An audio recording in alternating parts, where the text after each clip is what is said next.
নিজের স্ত্রী এবং ড্রাইভারকে নিয়ে এই লোকটি সমুদ্রে ঘুরতে যায়। তার ড্রাইভারের ছিল তার বইয়ের প্রতি কুনজর। সেটি এই লোকটি কোনোভাবেই বুঝতে পারে না। কিন্তু যখন মাঝ সমুদ্রে চলে যায় তখন অনাকাঙ্ক্ষিতভাবে তাদের জাহাজে আগুন লাগে আর তারা তিনজন একটা দ্বীপে এসে ফেসে যায়। এদিকে ড্রাইভারের সঙ্গে লোকটির স্ত্রীর ভালো পরকীয়া চলছিল। লোকটি জানার পর রেগে যায় এবং তাদেরকে মারার জন্য উঠে পড়ে লাগে। কিন্তু শেষমেশ কি তাদের মারতে পারে নাকি এই আইল্যান্ডে ফেসে যায়? গল্পের শুরুতে আমরা জেনিফার নামে একটি সুন্দরী মেয়েকে দেখতে পাই, যে তার স্বামী জ্যাক এবং কিছু বন্ধুর সাথে গাড়িতে করে ছুটি কাটাতে যাচ্ছিল। জ্যাক ছিল খুবই ধনী লোক এবং সে নিজের অর্থ নিয়ে গর্বিত ছিল। জ্যাক একটি ইয়ট ভাড়া করেছে, যেখানে তাদের সাথে রয়েছে এটির ক্যাপ্টেন, তার স্ত্রী এবং একজন ওয়ার্কার যার নাম হলো ম্যানুয়াল। ম্যানুয়াল ইয়টে ওঠার আগেই তার গার্লফ্রেন্ড তার সাথে দেখা করতে আসে, আর ম্যানুয়ালের গার্লফ্রেন্ড প্রেগন্যান্ট ছিল, কিন্তু ম্যানুয়াল তাকে বিয়ে করতে রাজি নয়। এই কারণে তার গার্লফ্রেন্ড রেগে গিয়ে ম্যানুয়ালকে থাপ্পড় মারে এবং তার উপর চেঁচামেচি করে। ম্যানুয়ালও রেগে গিয়ে তাকে থাপ্পড় মারে। তখন তার গার্লফ্রেন্ড বলে, এর অনুশোচনা তোমাকে অবশ্যই করতে হবে। এই দৃশ্যটি জ্যাক এবং বাকিরাও দেখে ফেলে। তারা ইয়টে করে যাত্রা শুরু করে। রাতে জ্যাক ম্যানুয়ালকে ইয়ারকি মেরে কথা শোনায় যে তার গার্লফ্রেন্ড তাকে থাপ্পড় মেরেছে এবং হাসতে থাকে। আসলে জ্যাক ম্যানুয়ালকে একদমই পছন্দ করতো না। সে ম্যানুয়ালকে চাকরের মতো ব্যবহার করত এবং সবসময় তাকে ছোট করে দেখত। জ্যাক ম্যানুয়ালের সাথে অভদ্রভাবে কথা বলে এবং তাকে বারবার ড্রিঙ্কস আনতে বলে। ম্যানুয়ালের এই আচরণ একদমই ভালো লাগতো না।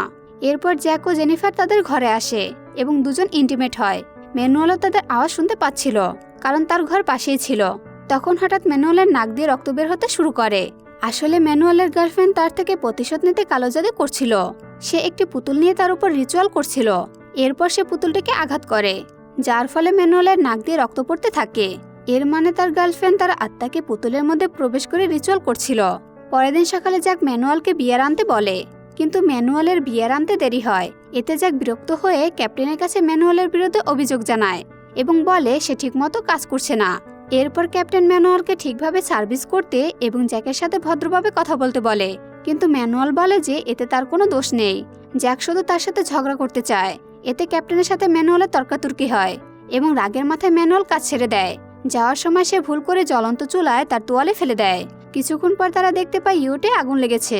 ক্যাপ্টেন আগুন নেভানোর জন্য ফায়ার গ্যাস ব্যবহার করে, কিন্তু তাতে কোনো ফায়দা হয় না। পরিস্থিতি খারাপ হয়, তারা ইয়ট ছেড়ে লাইফবোটে চড়ে সেখান থেকে বেরিয়ে পড়ে। কিন্তু রাতে একটা বড় তুফান আসে। তুফানের কারণে তাদের লাইফবোট উল্টে যায় এবং সবাই আলাদা হয়ে যায়। জেনিফার পরের দিন সকালে কোনো মতে সমুদ্র কিনারে পৌঁছায়।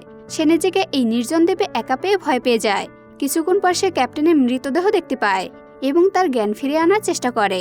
তখনই ম্যানুয়াল সেখানে এসে পৌঁছায়। সেও ক্যাপ্টেনের জ্ঞান ফিরিয়ে আনার জন্য অনেক চেষ্টা করে, কিন্তু ক্যাপ্টেন বেঁচে নেই তা বুঝতে পেরে জেনিফার কাঁদতে শুরু করে। এরপর ম্যানুয়াল ক্যাপ্টেনের শরীর দাফন করে। এই দ্বীপে তাদের ছাড়া আর কেউ ছিল না। জেনিফার ম্যানুয়ালকে জিজ্ঞাসা করে সে কি অন্য কাউকে দেখছে কিনা। ম্যানুয়াল বলে না, তারা জানতো না কখন কেউ এসে তাদের উদ্ধার করবে। এরপর তারা দুজন খোলা আকাশের নিচে বালিতে শুয়ে পড়ে, কিন্তু রাতে বৃষ্টি হওয়ায় তাদের খুব ঠান্ডা লাগে এবং ঘুমাতে অসুবিধা হয়। পরের দিন সকালে তারা একসঙ্গে কাঠ এবং পাতা দিয়ে একটি কুড়ে ঘর বানায়, যাতে রাতে আর কোনো সমস্যা না হয়। ম্যানুয়াল সমুদ্র থেকে মাছ ধরে আনে, যেটা তারা খায় আর নারকেলের পানি পান করে। কিন্তু আগুন জ্বালানোর কোনো ব্যবস্থা না থাকায় তাদের মনে হয় যে এভাবে অনেক অসুবিধা হবে। পরে জেনিফার এবং ম্যানুয়াল সমুদ্রে সাঁতার কাটতে যায়, যাতে তারা ভালো অনুভব করতে পারে। এখানে জেনিফার ম্যানুয়ালকে জিজ্ঞাসা করে তার গার্লফ্রেন্ড কেন তাকে থাপ্পড় মেরেছিল। ম্যানুয়াল বলে যে তার গার্লফ্রেন্ড চেয়েছিল তাকে বিয়ে করুক, কিন্তু ম্যানুয়াল শিওর ছিল না যে বাচ্চাটি তার কিনা। জেনিফার তাকে কিছু ভালো মন্দ কথা বলতে শুরু করে। তুমিও জ্যাকের মতো তুমি তোমার পয়সা নিয়ে গর্বিত। এখানে সে জেনিফারকে উল্টাপাল্টা কথা বলে দেয়। এতে জেনিফার রেগে গিয়ে চলে যায়। পরের দিন সকালে ম্যানুয়াল তার ভুল বুঝতে পারে এবং জেনিফারের কাছে ক্ষমা চায়। জেনিফার তাকে ক্ষমা করে এবং তারা দুজন বন্ধু হওয়ার চেষ্টা করে। এখানে ম্যানুয়াল সমুদ্রে মাছ পাচ্ছিল না, তাই সে সমুদ্রের কিছুটা এগিয়ে একটি পাথরের কাছে মাছ ধরতে যায়। তার কাছে একটি গগল ছিল, যেটা পরে সে জলে পরিষ্কার দেখতে পাচ্ছিল। ম্যানুয়াল একটি বর্ষাও নিয়েছিল মাছ ধরার জন্য। তখন সে সমুদ্রের কিনারায় জ্যাককে অজ্ঞান অবস্থায় দেখতে পায়। ম্যানুয়াল তাকে তুলে কুড়ে ঘরে নিয়ে আসে। জ্যাককে দেখে জেনিফার খুব খুশি হয় এবং তার খেয়াল রাখতে শুরু করে। জ্যাক ম্যানুয়ালকে ধন্যবাদ জানায়, কারণ তার জন্য সে বেঁচে আছে। এরপর জ্যাক ঘুমিয়ে পড়ে। যখন সে ঘুম থেকে ওঠে তখন সে দেখতে পায় জেনিফার এবং ম্যানুয়াল একসঙ্গে মাছ ধরে। জ্যাকের মনে সন্দেহ জাগে যে ম্যানুয়াল তার স্ত্রীকে পেতে চায় এবং তার মনে হয় তাদের মধ্যে কিছু একটা চলছে। জ্যাক এই বিষয়ে জেনিফারকে জিজ্ঞাসা করে। তখন জেনিফার বলে যে এমন কিছুই হচ্ছে না। জ্যাকের কাছে একটি লাইটার ছিল, যেটা দিয়ে সে আগুন জ্বালিয়ে মাছ রান্না করে খায়। এরপর যখন ম্যানুয়াল মাছ ধরতে যেতে চায় তখন জ্যাক তার কাছে থাকা গ্লোভস দেখে সন্দেহ করে। সে জেনিফারকে বলে যে ম্যানুয়াল ইচ্ছে করে ইয়োটে আগুন লাগিয়েছে এবং তার জন্যই তার কাছে গগলস আছে। তবে জেনিফার এমনটা মনে করে না। এরপর জ্যাক তাকে ম্যানুয়ালের সাথে মাছ ধরতে যেতে বলে। কিছুক্ষণ পর ম্যানুয়াল এবং জেনিফার মাছ ধরে ফিরে আসে। তখন তারা দেখে যে জ্যাক একটি ছোট কুঁড়েঘর বানিয়ে দিয়েছে যেখানে ম্যানুয়াল থাকবে, আর সে জেনিফারের সাথে বড় কুঁড়েঘরে থাকবে। ম্যানুয়াল এই ঘটনায় খুব রেগে যায় কিন্তু কিছুই বলে না। জেনিফার জ্যাককে বলে যে তার এমনটা করা উচিত হয়নি। জ্যাকের মনে জেনিফার এবং ম্যানুয়ালকে কাছাকাছি দেখে হিংসা জন্মায়, এজন্য সে এমনটা করেছে। জ্যাক ম্যানুয়ালকে চাকর মনে করে এবং তার সাথে থাকতে চায় না। এরপর জেনিফার ম্যানুয়ালের কাছে এসে জিজ্ঞাসা করে জ্যাকের সমস্যা কি। ম্যানুয়াল বলে জ্যাকের মনে হচ্ছে আমাদের দুজনের মধ্যে কিছু একটা চলছে। তখন সেখানে জ্যাক চলে আসে এবং ম্যানুয়ালকে ভালো মন্দ বলতে শুরু করে। সে তাকে ছোট করার চেষ্টা করে। তখন ম্যানুয়াল বলে তুমি যতই ধনী হও না কেন তোমার অর্থ এখানে কোনো কাজে আসবে না। আমি না থাকলে তুমি এই দ্বীপে বেঁচে থাকতে পারতে না। আসলে ম্যানুয়াল ইয়ং এবং স্ট্রং। সে নারকেল আনতে গাছে ওঠে, মাছ ধরতে সমুদ্রে যায় এবং অন্যান্য ছোটখাটো কাজ করে। জ্যাক এই কাজগুলো করতে অক্ষম এবং সম্পূর্ণভাবে ম্যানুয়ালের ওপর নির্ভরশীল। তবুও সে ম্যানুয়ালের সাথে ভালোভাবে কথা বলে না এবং তাকে জেনিফারের কাছ থেকে দূরে থাকতে বলে, কিন্তু ম্যানুয়াল অস্বীকার করে। তখন জ্যাক ম্যানুয়ালকে হুমকি দেয় যে তারা যখনই এই দ্বীপ থেকে বেরোবে তখন সে ম্যানুয়ালকে পুরোপুরি ধ্বংস করে দেবে এবং সে আর কোথাও কাজ পাবে না। এতে ম্যানুয়াল রেগে গিয়ে বলে যে সে এখন থেকে আর তাকে খাবার দেবে না। তা শুনে জ্যাক বলে আমি নিজের এবং জেনিফারের যত্ন নিতে পারি। এরপর জ্যাক মাছ ধরতে যায় কিন্তু সফলতা পায় না। জেনিফার এবং জ্যাক একসঙ্গে মাছ ধরতে চেষ্টা করে কিন্তু তাদের হাতে কিছু আসে না। এতে তাদের সম্পর্ক খারাপ হতে শুরু করে। তখন জেনিফারের মনে হয় যে জ্যাকের জন্যই তারা এই সমস্যায় পড়েছে। পরে যখন জ্যাক দূরে মাছ ধরতে যায় তখন জেনিফার ম্যানুয়ালকে দেখে যে সে মাছ খাচ্ছে। তার খুব খিদে পায়, তাই সে ম্যানুয়ালের কাছে আসে। ম্যানুয়াল তাকে মাছ খেতে বলে কিন্তু জেনিফার বলে যদি আমি খাই তবে জ্যাকের খারাপ লাগবে। এতে ম্যানুয়াল বলে সে জানতে পারবে না আর আমি তাকে বলবো না। জেনিফার মাছ খেয়ে যাওয়ার সময় তার গালে একটা কিস করে। কিছুক্ষণ পর জ্যাক জেনিফারের কাছে ছোট মাছ নিয়ে আসে। তা দেখে ম্যানুয়াল বলে এই মাছ বিষাক্ত। এরপর জ্যাক জেনিফারের কাছে কিছু মাছ দেখে। সে জানতে পারে যে জেনিফার ম্যানুয়ালের ধরা মাছ খেয়েছে। এতে জ্যাক রাগ করে কিন্তু জেনিফার বলে যে সে ম্যানুয়ালের কাছ থেকে মাছ চুরি করেছে। তবুও জ্যাক খুশি হয় না কারণ তার পছন্দ নয়। সে ভাবে যে জেনিফার তার কাছ থেকে কিছু একটা লুকিয়েছে। এরপর জ্যাক আরো বেশি মাছ ধরার চেষ্টা করে। পরে যখন জ্যাক জেনিফারের সাথে থাকে তখন সে দেখে ম্যানুয়াল আগুন জ্বালিয়েছে। জ্যাক মনে করে ম্যানুয়াল তার লাইটার ব্যবহার করে আগুন জ্বালিয়েছে। এতে জ্যাক ম্যানুয়ালের উপর আক্রমণ করে।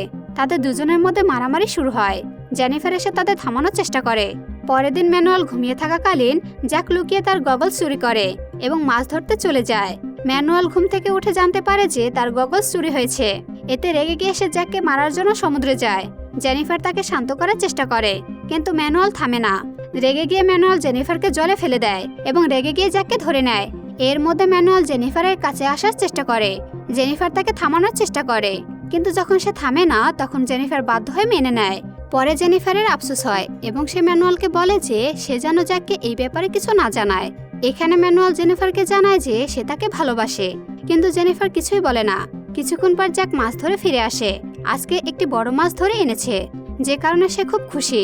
জেনিফার জ্যাককে বলে যে তার ম্যানুয়ালের গগলস নেওয়া উচিত ছিল না এবং সে খুব রেগেছিল। এরপর যখন জ্যাক ম্যানুয়ালকে দেখে তখন ম্যানুয়ালকে খুশি দেখায়। এতে জ্যাক বুঝতে পারে তাদের মধ্যে কিছু একটা হয়েছিল। তাই জ্যাক জেনিফারকে ম্যানুয়ালের কাছে দিয়ে আসে আর বলে তুমি আমার সঙ্গে প্রতারণা করেছো, তুমি ওর সঙ্গেই থাকো। এবং জ্যাক সেখান থেকে রেগে চলে যায় আর রাগ করে ম্যানুয়ালের গগলস তাকে ফিরিয়ে দেয়। জেনিফার কাঁদতে থাকে। তখন ম্যানুয়াল তাকে সান্ত্বনা দেয়। এরপর জ্যাক সেখান থেকে একটু দূরে গিয়ে থাকতে শুরু করে। সে প্লাস্টিকের কিছু অংশ দিয়ে নিজে একটা গগলস বানায় যাতে করে সমুদ্রের নিচে গিয়ে মাছ ধরতে পারে। জেনিফার জ্যাককে খুঁজতে থাকে কিন্তু সে পায় না। ম্যানুয়াল বলে তুমি চিন্তা করো না, সে একাই ফিরে আসবে। এরপর জ্যাক আর ম্যানুয়াল একসঙ্গে ডান্স করে। এগুলো আবার জ্যাক দূর থেকে দেখতে পায়। এতদিন ধরে ম্যানুয়াল আর জেনিফার একসঙ্গে থাকার কারণে তারা একে অপরকে ভালোবাসতে শুরু করেছে। জেনিফার জ্যাকের আচরণও বিরক্ত হয়ে যায় এবং ম্যানুয়ালের সাথে থাকার সিদ্ধান্ত নেয়। জ্যাক একদিন মাছ ধরতে গিয়ে সমুদ্রের নিচে একটা নৌকা খুঁজে পায়।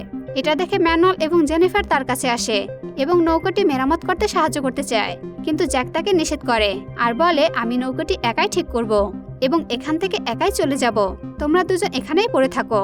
এরপরে জ্যাক কয়েক ঘন্টার মধ্যে নৌকাটি মেরামত করে ফেলে। একটু পরে জেনিফার তার কাছে আসে। জ্যাক তাকে বলে পরের দিন সে নৌকা নিয়ে এখান থেকে চলে যাবে রাতে জেনিফার ম্যানুয়ালকে বলে জ্যাক পরের দিন নৌকা নিয়ে চলে যাবে, তাই তাদের উচিত এখন নৌকা নিয়ে পালিয়ে যাওয়া। পরের দিন সকালে জ্যাক যখন মাছ ধরতে যায় তখন ম্যানুয়াল জেনিফারকে ঘুম থেকে তোলে আর বলে এটাই সুযোগ আমাদের নৌকা নিয়ে পালিয়ে যাওয়ার। যখন জ্যাক তাদের দেখতে পায় তখন তারা একটু দূরে এগিয়ে গিয়েছিল।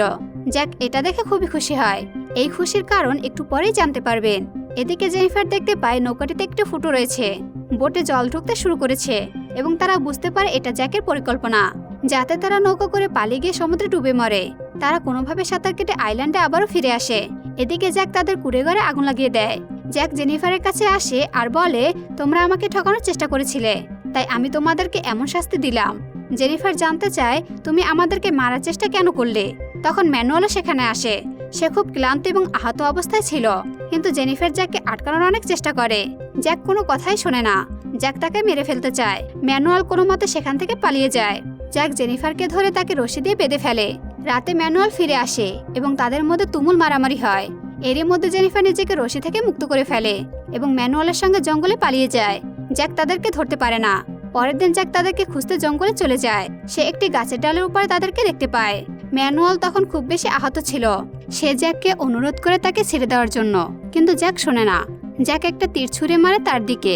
এতে করে ম্যানুয়াল নিয়ন্ত্রণ হারিয়ে নিচে পড়ে যায়। জ্যাক ম্যানুয়ালকে মারার আগে জেনিফার গাছ থেকে লাফ দিয়ে জ্যাকের উপরে পড়ে এবং জ্যাকের চাকু দিয়ে তাকে মেরে ফেলার চেষ্টা করে। এদিকে ম্যানুয়াল একটি ভারী পাথর দিয়ে যখনই জ্যাককে আঘাত করতে যাবে তখন সে ভারসাম্য হারিয়ে ফেলে এবং পেছনে বর্ষার উপরে পড়ে যায়। এর ফলে বর্ষাটি তার পেটের মধ্যে ঢুকে যায় এবং সে মারা যায়। আসলে ম্যানুয়ালের গার্লফ্রেন্ড তার উপর প্রতিশোধ নেওয়ার জন্য তার উপরে কালো জাদু করছিল। যখন সে পেরেক দিয়ে পুতুলটিকে ছিঁড়ে ফেলে ঠিক তেমন করে এখানে তার মৃত্যু হয়। তার মৃত্যুতে জেনিফার সম্পূর্ণভাবে ভেঙে পড়ে। এরপরে জ্যাক আর জেনিফার একসঙ্গে থাকে, কারণ জেনিফারের আর কোনো উপায় ছিল না। এভাবেই তারা এই আইল্যান্ডে থাকতে থাকতে 1 বছর পার করে দেয়। একদিন একটি পরিবার এই আইল্যান্ডে এক্সপ্লোর করতে আসে। তারা জেনিফারকে এই কুঁড়ে ঘরে ঘুমিয়ে থাকতে দেখতে পায়। তাদের দেখে জেনিফার খুব খুশি হয় এবং তাদের কাছে সাহায্যের আশা করে। এরপরে জেনিফার তাদের সঙ্গে বোটে চলে যায়। অনেকদিন পর সে বোটে গিয়ে ভালো মন্দ খাবার খায়। জেনিফার তাদেরকে বলে সে জ্যাকের সঙ্গে আটকে ছিল। এরপর তারা বোট নিয়ে এগোতে থাকে। তখন দূর থেকে জ্যাককে মাছ ধরতে দেখতে পাওয়া যায়। সে জেনিফারকে দেখতে পায় আর তাকে ডাক দেয়, কিন্তু জেনিফার তার কথা সম্পূর্ণভাবে উপেক্ষা করে। জেনিফার জ্যাকের লাইটার চুরি করে নিয়ে যায়, যাতে করে সে আগুন জ্বালাতে না পারে এবং বেশি দিন বেঁচে থাকতে না পারে। এভাবে জেনিফার ম্যানুয়ালের মৃত্যুর প্রতিশোধ নেয়। বোটে যে পরিবারটি ছিল তারা জ্যাকের আওয়াজ শুনতে পায় না। অবশেষে জ্যাক ওই আইল্যান্ডে আটকে যায় আর মুভিটি এখানে শেষ হয়ে যায়। আসলে ভালো মানুষ কখনো বিপদে আটকে থাকে না। হয় অন্য কোনো ভালো মানুষ তাকে উদ্ধার করবে, অথবা সৃষ্টিকর্তা কোনো না কোনো পথ বেছে দেবে। বন্ধুরা, এখন আপনাদের কাছে প্রশ্ন হলো, ওই লোকটি কি এই আইল্যান্ড থেকে বেঁচে ফিরতে পারছিল? কি মনে হয় আপনাদের? ভালো কিংবা মন্দ দুটোর উত্তরই জানাবেন। আর এতক্ষণ ধরে ভিডিওটি দেখার জন্য আপনাদের সবাইকে অসংখ্য ধন্যবাদ।